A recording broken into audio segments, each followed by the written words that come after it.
Why the Pentagon has refused to provide Gray Eagle drones to Ukraine. In April, Ukraine officially requested the MQ-1C Gray Eagle. The United States said it would consider the request. Then nothing happened for months. Now the Pentagon has finally said no. But why? One reason is as old as the 8-year-long war in Ukraine. Washington fears an escalation. The Gray Eagles would have sent a signal to Russia. These advanced weapons can be used to target positions in Russia. Of course, Russia already considers parts of Ukraine its territory. Ukraine has been attacking them for months.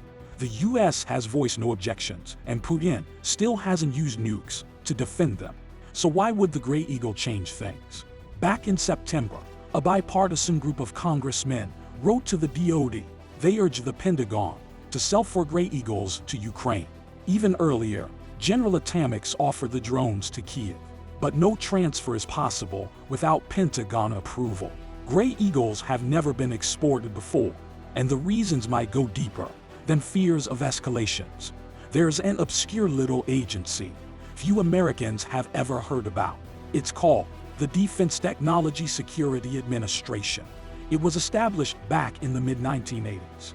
According to its website, the DTSA administers the development and implementation of DoD technology security policies on international transfers of defense-related goods, services, and technologies.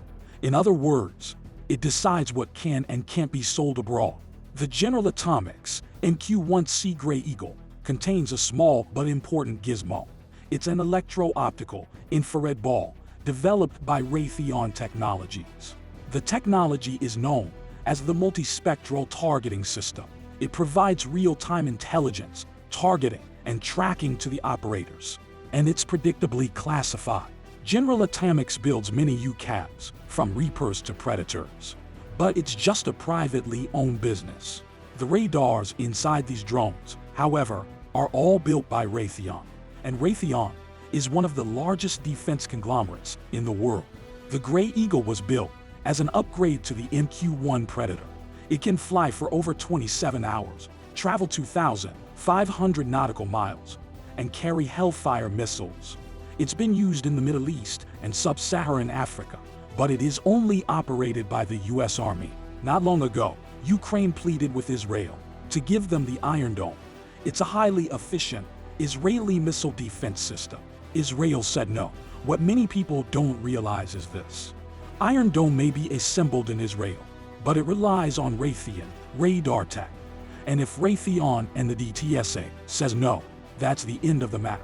What has Raytheon got against Ukraine? Nothing, of course. The refusal has got nothing to do with Kyiv and everything with Moscow. If a Gray Eagle were to be captured by the Russians, well, you can imagine the rest. It's not just about the radar technology falling into Russian hands. It's about Russia's pals in Iran and North Korea. Moscow is buying weapons from both Tehran and Pyongyang. It has to be able to offer something valuable in return. Iran getting a hold of Raytheon tech would be very bad news for Israel. Thus, a single drone downed over Crimea could destabilize the entire Middle East. And that's before we even consider Moscow's other friend, Chairman Xi. Nobody wants to see China armed with Raytheon know-how.